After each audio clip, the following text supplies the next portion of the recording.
And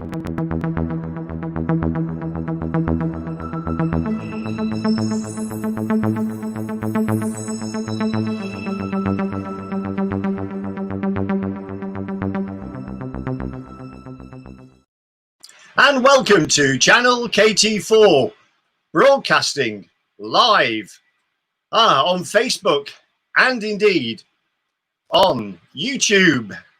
You can join in by sending in questions during the show. Just press the comments button on the screen. Don't forget to click the like or share buttons. If you're watching on YouTube, please click to subscribe to channel KT4. Let's have a little look at a short video before I introduce today's special guest.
So I'm delighted to welcome to the studio Mike McSweeny, the Chief Executive Officer of Fulham Football Club Foundation. Hi, Mike, and thanks for agreeing to come on to the show. It's great to see you. What a funny video that was. Really good stuff. Yeah, no problem. And I think I'll start with an apology that if you saw that video and you were expecting Dennis Adoy, our defender who you saw in the video, to be here now, unfortunately, he's on his way up to Nottingham for the Forest game. So I'm stepping in for Dennis. So apologies if you thought you were getting Dennis today. Well, thanks for that, Mike. And then, fingers crossed for the game tonight. And 5 o'clock kickoff, isn't it? And it's on Sky as well. Correct, it is. So big game tonight. So fingers crossed we'll get the right result. Okay, whilst we're thinking about the game tonight, can you tell me a little bit about the foundation and the work it would usually undertake? Sure. So the Fulham Football Club Foundation are the official charity of the football club. Our vision is really to create a healthy, inclusive and thriving community. We engage up to 12,000 participants a year, covering health, disability, inclusion, sports participation and school activity. So we're very local. We operate in the boroughs around Motspur Park, our training ground, our stadium, and out slightly further afield. So we are a charity, and our aim is to do some good stuff in the community using sport as our vehicle. Mike, that's great stuff. I've got a little bit of a video here that will expand that a little bit. Do you mind if I show it? Please do. Thank you. Tom started with the Fulham Badgers quite a few years ago, so he's been one of our long-standing players there. He transitioned to start this Every Player Counts session back in September this year. More recently, over the last summer holidays, he did a traineeship with the foundation. It was a mainstream traineeship, so he was the only one within the group with additional needs. And the big thing for Tom is at the end of it, he actually came out of it with a job at Travers Smith, working in the post room. So the difference in the young man that we've got today to how he was even a few months ago, he's not afraid to put himself out there and just have fun and be himself. I feel like at school I go and I do for the Badgers on Friday, and then I like positive and talking to my friends. So I think Fulham is like the best team. I love it. Fulham, thank you very much for part of this team.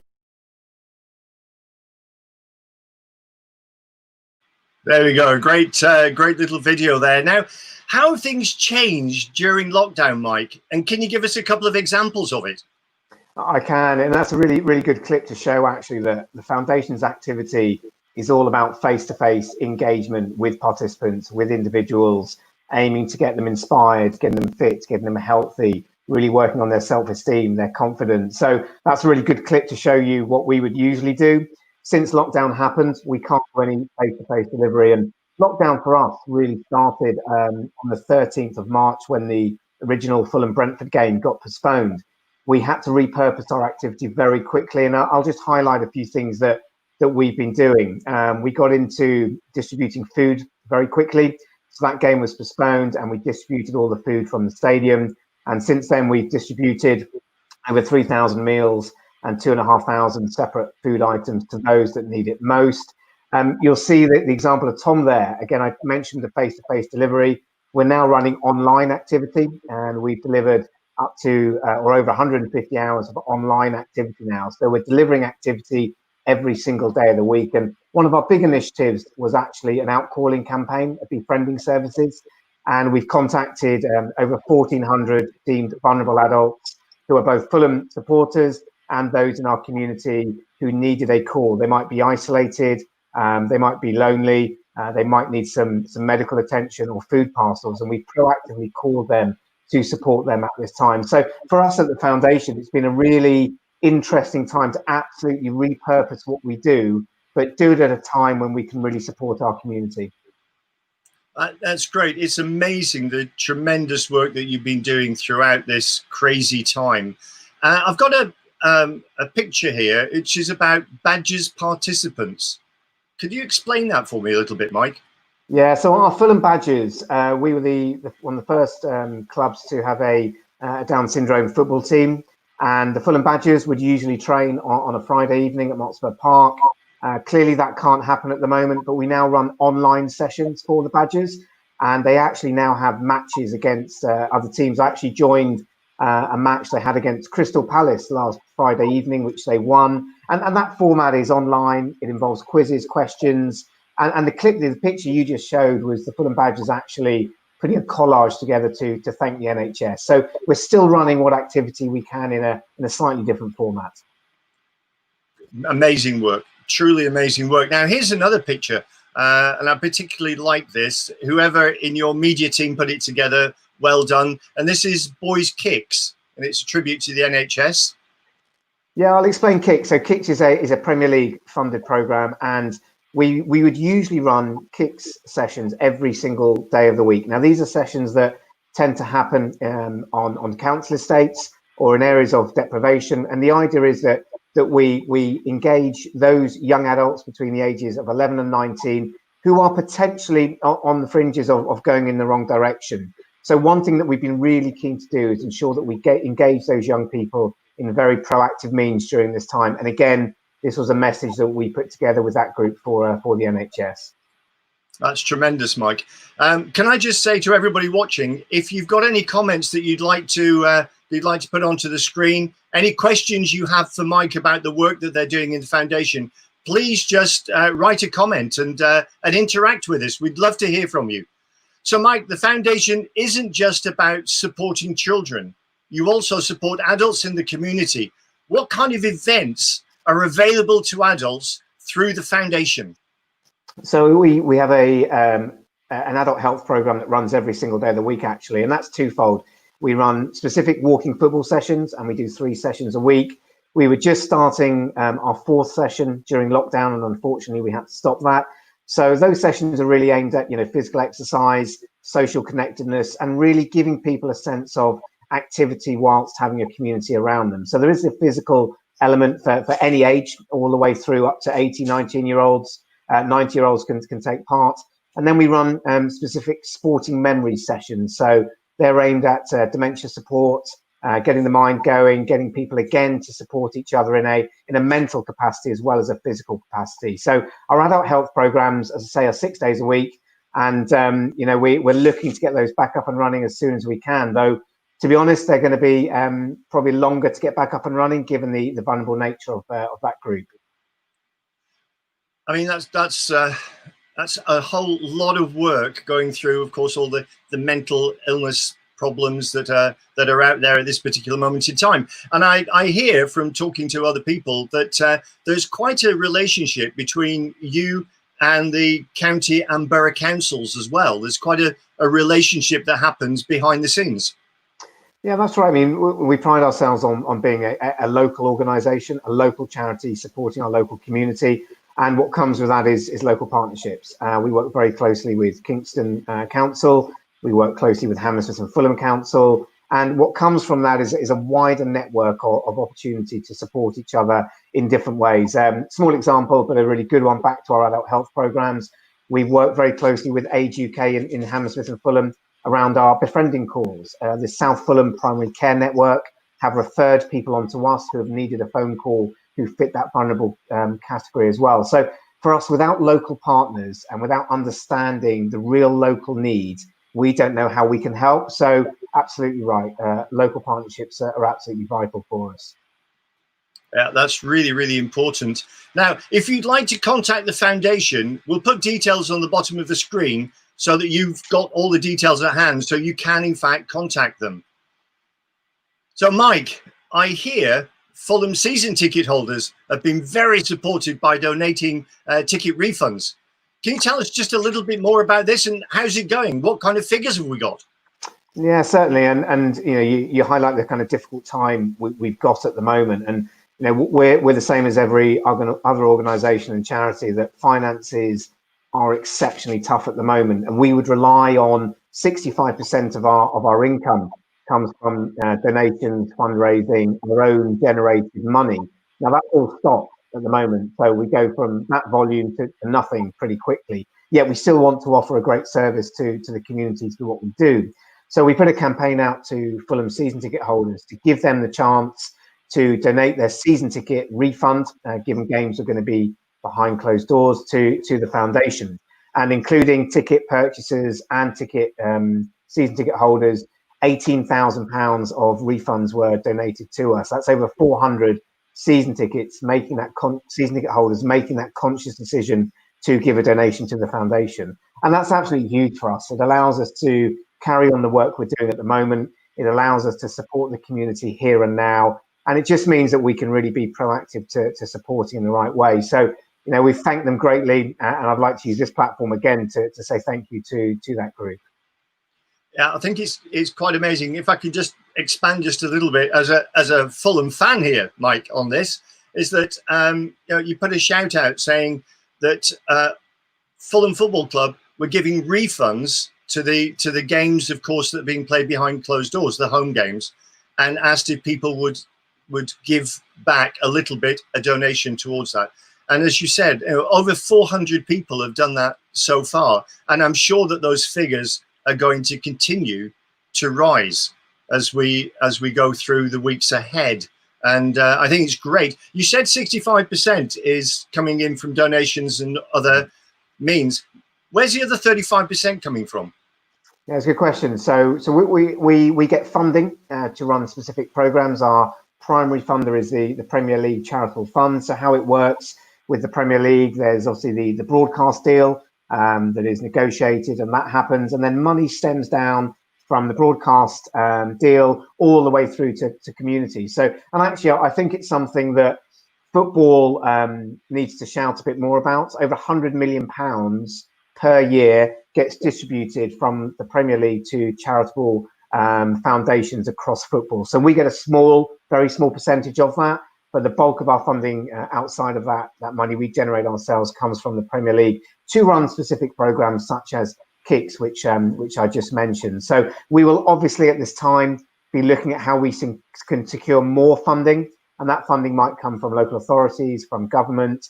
We've actually recently been successful in winning some funding from the DCMS to continue our befriending call services. So we'll carry on contacting those who are vulnerable and those at most at need in our community from now on till the end of December. So that's a positive sign for us. Yeah, I'm amazed. I've actually learned something new, Mike. I didn't realise about that government interaction and the Premiership donation and all those sort of things. So that's great to hear. How involved are the players in the work of the foundation, Mike? They're greatly involved, and one of the things that we are very lucky to have is the huge support from the football club itself and from the players. So part of the outcalling and befriending service that I just referenced, 6 or 7 players volunteered and asked if they could help with that, and they've been proactively calling our vulnerable supporters as well, and that's off their own back, and we're very grateful for that. We also have a number of players who represent the foundation in an ambassadorial role, Dennis Adoy, who you saw at the very beginning on the video, he's our schools ambassador.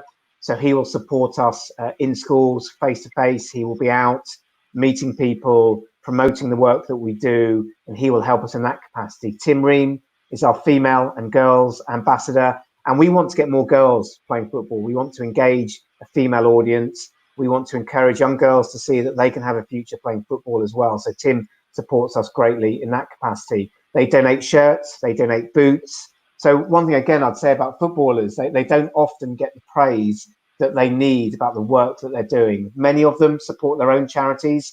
So I would say footballers are often highlighted for all the wrong reasons, but there's a huge amount of good reasons that we should be thanking them for too. Yeah, I am aware that there's a lot of good work going on from the players. Whilst you talked about encouraging girls to be involved in football, that prompts me to ask you the question, how are Fulham ladies doing at the moment? Yeah, it's a good question. So our Fulham women's team actually will hopefully start pre-season training next week. One of the things that they've been doing during this time, they launched with us what's called a Let's Connect program. And they've been mentoring some of our young female participants who would usually be engaged on our programs, who wouldn't have the interaction from a female role model that they'd have at this time. So they've been supporting us greatly to engage that younger group. They're doing well, I say, just back to pre-season, and we're hopeful for a very positive season ahead. But at this time, like everybody, we need to be very cautious about our return to play and what activity looks like. And the start of the female season is still unknown at this stage at our level. So lots of caution, but we're optimistic for a good season ahead. Well, as you know, myself and my wife, we do keep an eye on how Fulham ladies are doing. So it's good to hear that they're going to be back in training, and getting them back on the pitch and working away is going to be really, really good. Fulham's return professionally, as we know. Are you planning to run any community delivery soon, Mike? Well, we are, and it's a really interesting time to be thinking about this. I've got a young daughter. She's 8 years old. We've been in lockdown. We've been homeschooling, which has been a real challenge. And I now personally, as a parent, want to get her being out active. I want her to be around her peers, around her friends. I want her to grow in self-confidence. I want her to be active. I want her to learn through sport. So there's the parent side of me going, I want her out to be doing things and being active. And then there's clearly the role I'm in at the moment, ensuring that we have to make sure we do everything absolutely right through government guidelines, through listening to the advice of the FA. So we're taking a very cautious approach at the foundation, but we're hoping to launch activity from next Monday. It will be clearly sticking to guidelines. We've got lots and lots of health and safety considerations to get up and running. But we're confident that we will get activity moving, and it's all for the right reasons, but it will be done absolutely in the right way. I'm sure you will, Mike, make sure that everything comes around in the right way. But as you've identified, homeschooling and being in lockdown for such a long time has been and is a challenge to parents and guardians alike. And it's so important that our children can get out into the fresh air, can interact with others, have some sport, have some challenges. So, let's hope we can do that as soon as possible. So, Mike, what are the biggest challenges you have now moving forward? So lots of challenges. Say it's we're not in an unusual situation like other businesses at the moment, other organisations. There's a huge amount of uncertainty on the horizon, and I guess that's one of the biggest challenges at the moment is the uncertainty. We don't know when we will be out delivering full-time face-to-face delivery again. I can't say it's going to be full-time in 2 weeks, in a month, in 6 months. So the uncertainty is very unsettling. We don't know what our involvement is going to be in schools from September. School sports premium was announced by the government over the weekend, and that was great to understand that supporting funding will remain the same moving forward. That allows us to have conversations with schools about the future from September. I mentioned about that 65% of our income at the moment is what we call unrestricted money, self-generated through fundraising, through participant fees, through events. We don't know what that fundraising landscape is going to look like. So the biggest challenge we have at the moment is uncertainty. And all we can do at this time is focus on the here and now, ensuring that we are adding huge benefit to our community, benefit to our football club, and we're ensuring that we're protecting our organisation as well as we can, so that when we do come out of lockdown fully, whenever that might be, we're ready to go again. And that's what we're trying to do behind the scenes to ensure that the foundation will still have the biggest impact it can in the local community moving forward. Yeah, I'm aware you're doing such a lot of work within the community, and it's really important that you get everything right for moving forward. But you've also come across some very, very innovative ways in how to raise funds, and one of them is a virtual kind of like fundraising challenge to walk or cycle to all of Fulham's remaining away games, which I believe is over 1,000 kilometres.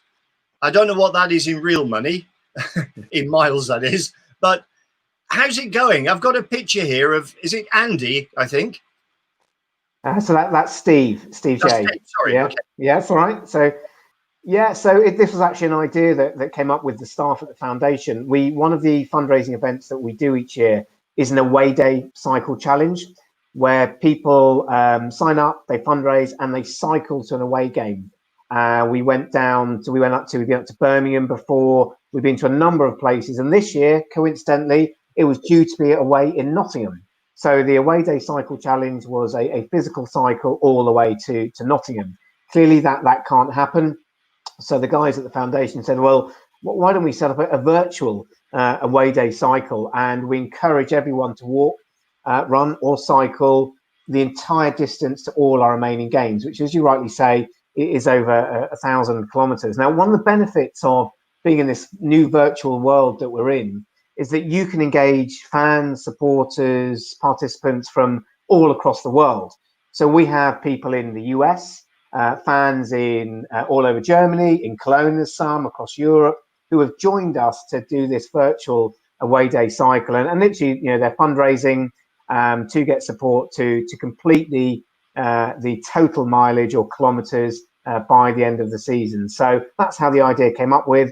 We have 30 plus people signed up, and we're hoping to raise the best part of £5,000 from this campaign. We're also conscious that there can be a lot of fundraising fatigue at the moment, and we have to be really careful not to ask too much. So the fact that this has been instigated and led by foundation staff, it's been a really positive initiative for us. Yeah, I think programs like this, in fact, and social media in general, have sort of come of age during lockdown. People like Zoom and other programs are using them more and more, and it's making the world a much smaller place. For example, in a couple of days' time, I'll contact you and I'll be able to tell you how many different countries or people in different countries have watched this particular program, and you will be amazed at how many different countries people do clock into it. We've had people from India, from Japan, from Australia, from New Zealand, from all over the globe are coming in just to listen to this program. I mean, the numbers aren't big, but that's not the issue. It's bringing people closer together and people becoming aware of local community issues in a global context. So, Mike, the foundation is a community organisation, as we now know. How important are your local partners in the work of the foundation? Yeah, we rely heavily on local partners, and there's a number of reasons why we do that. It's not necessarily financial. It's to ensure that we're making the biggest impact with the most amount of people in the right way. One of our strategic objectives is to ensure that we have a pathway approach for everybody who we engage with, and that pathway involves ensuring that the right participants come onto our programs in the first place. So I mentioned our sporting programs, sporting memories programs for dementia sufferers. If we're not working with Age UK and Hammersmith and Fulham, we can't ensure we get the right people on that program. But it's also about the exit routes. We need to ensure that once we've finished with our intervention, as we call it, or our specific program, we have partners to refer on to, so that our participants are getting the right level of engagement all the way through, and it's not just a short-term intervention. So partners allow us to absolutely do that. And interesting, I'll just get back to your point around the new virtual world that we're in. We're finding that some of our participants are actually, we're getting more engagement and better engagement by being online, because it's broken down some of the barriers around traveling to venues, cost of getting to venues, accessibility, support by carers at home. So it's really opened our eyes that there's more we can do in an online virtual world. Clearly, there's a lot of challenge for some people. Cost is a barrier, internet connection, not everyone can afford to have the technology. So that's something we do need to look at it. But moving forward, we see our work really being between the two, from being in a virtual world and also being in a face-to-face world.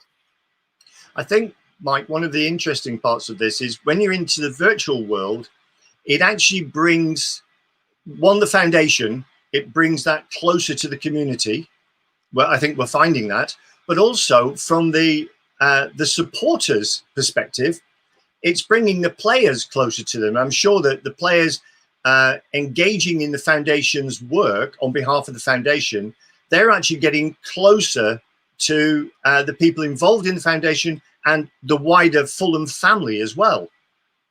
Yeah, that's a good point. And, we have to remember that, footballers are, our first team are young men, they're individuals, they're human beings, and actually what this has done is actually, you're right, bring to life to fans that these are young individuals who are the same as anyone else, and they have the same concerns, the same considerations, the same aspirations. And you're right, it has made that connection become a lot closer. And I think what this time has done, it's made us all stop and think and reflect a bit and work out what's really, really important. Whether you're a professional footballer, somebody working in community, somebody doing something else, we are all the same, with the same mindset, and we all want to do some really good things with the right approach. So it's been a great leveler in that respect, to remind people that they are young men and individuals who have a really good mindset and wanting to help at the same time too.